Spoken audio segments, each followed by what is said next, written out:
Guys welcome to science tracker. Guys हमारा next topic है female reproductive part के बारे में पूरा स्टडी करना है।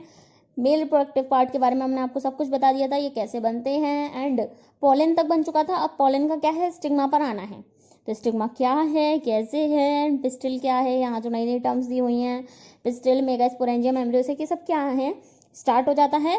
तो देख लेते हैं गाइज। लेकिन हाँ, अगर आपको पसंद आए, आपको ये सब समझ में आ जाए तो लाइक ज़रूर करिएगा वीडियो को एंड चैनल को सब्सक्राइब भी करिएगा। ओके गाइज, बढ़ते हैं टॉपिक के साथ। The gynoecium represent the female reproductive part of the flower. Gynoecium जी से मैंने आपको स्टार्टिंग में ही बताया था। अगर आपको एंड्रोशियम और गाइनोशियम में कोई भी कंफ्यूजन हो तो आप कैसे याद कर सकते हैं, जी से होता है गर्ल, तो गर्ल माने लड़की, तो इसी टाइप से आप ये समझ सकते हैं कि गाइनोशियम क्या है, फीमेल रिप्रोडक्टिव पार्ट है। ओके, सो द गाइनोशियम में consist of single pistil. Gynoecium एक सिंगल पिस्टिल से भी बना हुआ हो सकता है, जिसे कहते हैं मोनोकार्पेलरी, और may have more than one pistil. देखिए, गाइनोशियम में एक पिस्टिल अगर होगी, गाइनोशियम के अंदर पिस्टिल होती हैं। ओके, अगर एक पिस्टिल होगी तो उसे कहेंगे हम मोनोकार्पेलरी। अगर एक से ज्यादा पिस्टिल होगी तो उसे हम क्या कहेंगे, मल्टी कार्पेलरी। ओके, पिस्टिल क्या होता है, गाइनोशियम रिप्रेजेंट कर रहा है फीमेल रिप्रोडक्टिव पार्ट को, and gynoecium compose of pistil. Gynoecium pistil से कंपोज होता है, मतलब बहुत सारी पिस्टिल मिलकर या फिर सिंगल एक पिस्टिल क्या बनाती है, गाइनोशियम फीमेल रिप्रोडक्टिव पार्ट बनाती है। किसका, प्लांट का। When there are more than one pistil may be fused together और may be apocarpous, may be free. अब जब यहाँ पर ये वाला केस बताया, दो केस बताए पिस्टिल के, कि वो सिंगल भी हो सकती है और एक से ज़्यादा भी हो सकती है। अगर ये एक से ज़्यादा है तो इस केस में पिस्टिल में भी फ्यूज टुगेदर। अगर एक से ज़्यादा है तो ऑब्वियसली वो दो पिस्टिलें या तीन पिस्टिलें जितनी भी हैं वो आपस में फ्यूज हो सकती हैं, तो इस कंडीशन को कहा जाता है सिनकार्पस। और वो फ्री भी हो सकती हैं, इस कंडीशन को कहा जाता है एपोकार्पस। ओके, दो कंडीशंस हो गई यहाँ पर। उसके बाद क्या बताया है, ये दोनों फिगर भी दी हुई हैं। 2.7 का बी सिनकार्पस, देखिए 2.7 का जो बी है multi carpellary syncarpous pistil of papaver. देखिए ये रहा पापावर की मल्टी कार्पलरी ओवरी है। ओके, एंड जो इसका एग्जाम्पल दूसरा दिया है 2.7 का सी, वो है multicarpellary apocarpous of Michelia. Okay guys, इसको लर्न करने के एग्जाम्पल की ट्रिक भी मैं आपको बता दूंगी, और वो ट्रिक बहुत ही फनी होने वाली है गाइज। जैसे कि आप जानते हैं साइंस ट्रैकर चैनल पर आपको हमेशा फनी ट्रिक मिलेंगी एग्जाम्पल्स को याद करने की। ओके, सो देख लेते हैं आगे यहाँ पर क्या दिया हुआ है। अब पिस्टिल हैज 3 पार्ट्स। पिस्टिल के बारे में बता दिया कि पिस्टिल फ्री भी हो सकती हैं, जुड़ी हुई भी हो सकती हैं। अब क्या है, पिस्टिल के स्ट्रक्चर की स्टडी करना चाहती हैं यहाँ पर, तो कर लेते हैं पिस्टिल के स्ट्रक्चर की स्टडी। क्या है देखिए, बहुत बड़ा सा स्ट्रक्चर बना दिया है मैंने खैर पिस्टिल का। तो क्या क्या दिया हुआ है इसमें, 3 पार्ट्स हैं पिस्टिल के।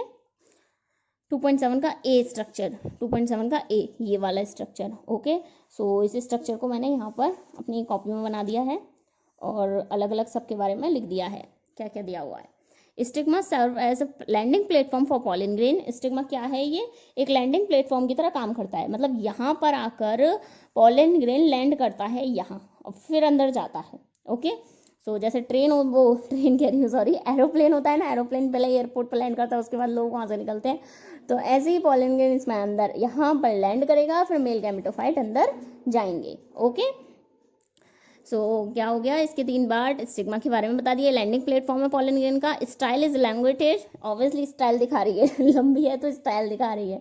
ओके, सो ये लंबा वाला पार्ट क्या होता है, स्टाइल होता है। Elongated cylinder part beneath the stigma, stigma के नीचे। नेक्स्ट क्या है, the bulged basal part of pistil is ovary. नीचे वाला फूला हुआ भाग क्या है, ovary. Inside the ovary is the ovarian cavity locule. Ovary के अंदर क्या होता है, ओवेरियन कैविटी होती है जिसे लोक्यूल कहते हैं। लोक्यूल मतलब चैम्बर। गाइस क्लास 11th में भी ये टर्म आई थी। क्लास 11th में भी जो फ्लावर वाला चैप्टर है, क्लास शायद चैप्टर 5 है, उसमें भी ये बताए हैं कि गाइनोशियम में चैम्बर होते हैं, ओवरी में लोक्यूल्स, तो उसको जाकर देखिएगा अगर आपको इसके बारे में और ज़्यादा समझना चाहते हैं तो। ओके, एंड आगे क्या बताया हुआ है, इनसाइड द ओवेरियन कैविटी हो गया locule. The placenta is located inside the ovarian cavity. Recall the definition and type of placentation that you studied in class 11th। यहाँ पर भी वो यही कह रहा है कि जो प्लेसेंटेशन, गाइनोशियम में जो प्लेसेंटेशन होता है उसके बारे में आप याद करो, क्लास 11th में जो बताया था, जो प्लेसेंटेशन होता है उसके बारे में बताया था। गाइज मैंने वीडियो बनाई हुई है क्लास 11th में इस चैप्टर की भी, तो अरेंजमेंट जो होता है फ्लावर्स का उसके बारे में कहते हैं उसको प्लेसेंटेशन। ओके, सॉरी, उसके ओव्यूल के अरेंजमेंट को, तो ओवरी पर जो ओव्यूल का अरेंजमेंट होता है फ्लावर के अरेंजमेंट को, तो वो इन्फ्लोरेसेंस कहा जाता है। ओके, गलत बोल दिया था मैंने, माफ कीजिएगा। ओके, अब देखते हैं आगे क्या है।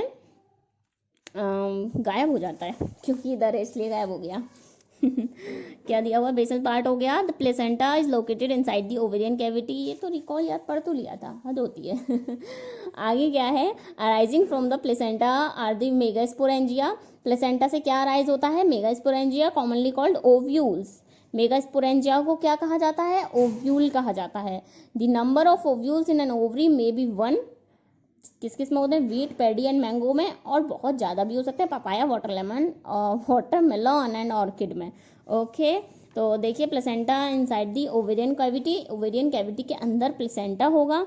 Megasporangia which arise from placenta, अब प्लेसेंटा के अंदर क्या अराइज होगा, देखिए ये क्या है, ये पूरा ओवरी है, इसके अंदर ओव्यूल है, उस ओवेरियन कैविटी के अंदर प्लेसेंटा है, एंड प्लेसेंटा के अंदर मेगास्पोरेंजिया है। ओके, तो कितने सारे स्ट्रक्चर, ओवरी के अंदर मेन क्या आता है हमारा, मेगास्पोरेंजिया, जिसके बारे में हम स्टडी करेंगे।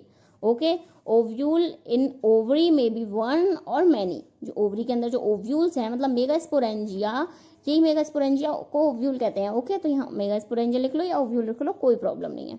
जो मेगास्पोरेंजिया है ओवरी के अंदर कितने होते हैं, एक भी हो सकते हैं, एक से ज़्यादा भी हो सकते हैं, एक किस किस में होते हैं, हज़ारों किस में होते हैं, तो ये एग्जाम्पल है। ओके, नेक्स्ट क्या दिया हुआ है, मेगास्पोरेंजिया के बारे में दिया हुआ है। ओके, अभी जैसे मैंने बताया था कि मेगास्पोरेंजिया को ही ओव्यूल कहते हैं। दिया हुआ है megasporangium, let us familiarise ourselves with the structure of typical angiosperm ovule.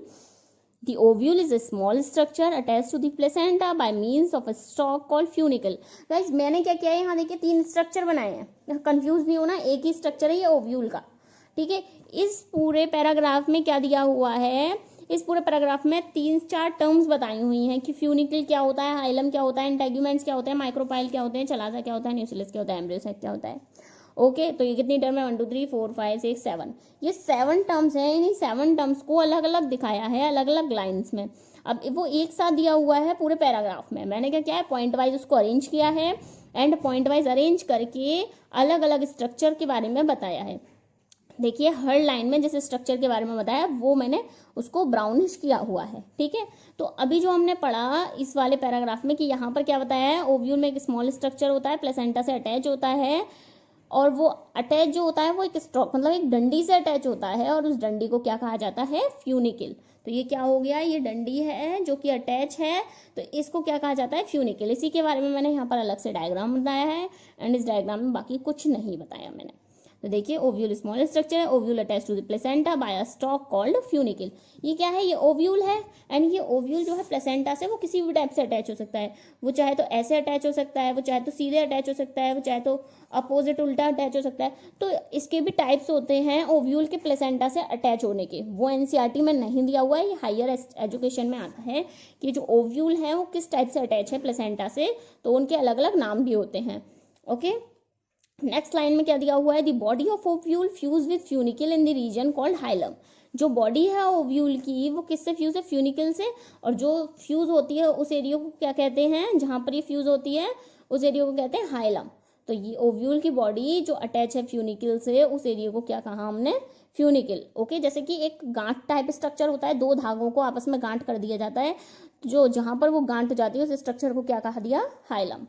Okay, next दिया है, दस hilum represent the junction between ovule and funicle. Obviously कि जो ये क्या है, इनके बीच का जंक्शन शो करता है। दस ये हो गया, each ovule has 1 or 2 protective envelope called integuments. अब बोल रहा है कि ओव्यूल में क्या होते हैं, 1 या 2 प्रोटेक्टिव एनवेलप होते हैं। तो ये क्या है, 2 प्रोटेक्टिव एनवेलप दिखाए हैं इसमें। इन एनवेलप को क्या कहा जाता है, इंटेग्यूमेंट्स। तो अब क्या बताया है, each ovule 1 or 2 protective envelope which called integuments हो गया। Integument encircle the nucleus except the tip where a small opening called micropyle is organised. यहाँ पर क्या होता है, यहाँ पर ये पूरे में कवर होता है एक एरिया को छोड़कर, जहां पर माइक्रोपाइल कहते हैं उस एरिया को। So integument make border of the nucellus, nucellus के बाहर जो इंटेग्यूमेंट बनाता है इसकी प्रोटेक्टिव कवरिंग है।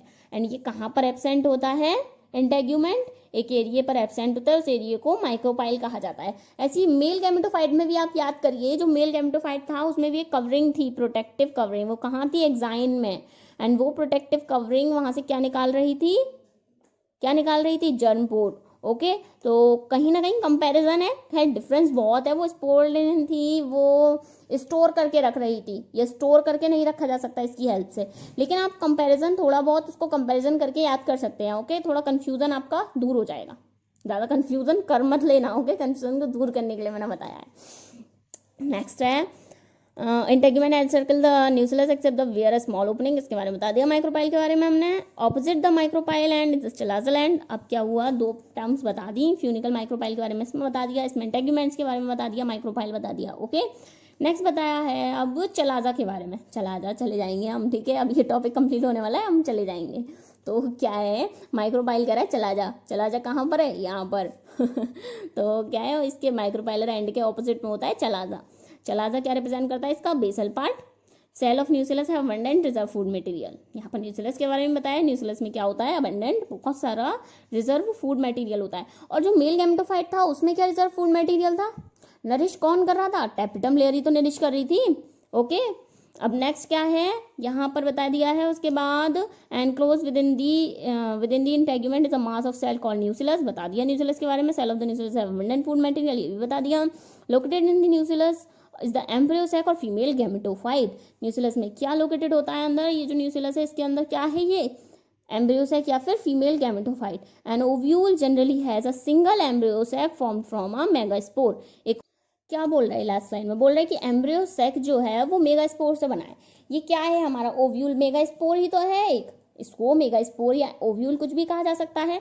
देखिए मेगास्पोरेंजियम, मेगास्पोर या फिर ओव्यूल, तो मतलब मेगास्पोरेंजियम के अंदर ओव्यूल बनता है। ओके, तो इसे कुछ भी कह सकते हैं, मेगास्पोरेंजियम में ओव्यूल। तो यहाँ पर बोल रहा है इसके अंदर क्या बन रहा है, embryo sac, embryo sac form from a megaspore, megaspore से एम्ब्रियो सैक बन रहा है अंदर। ओके, अब मेगास्पोरोजेनेसिस के बारे में पढ़ते हैं हम नेक्स्ट वीडियो में। गाइज अगर ये वीडियो पसंद आई हो तो इस वीडियो को लाइक जरूर करिएगा एंड चैनल को सब्सक्राइब करके उसके घंटी को भी बजा देना, जिससे कि अगर मेरी जो कोई भी नई वीडियो आए तो उससे आपको पता चल जाए। ओके, मिलते हैं नेक्स्ट वीडियो के साथ गाइज, तब तक के लिए बाय बाय।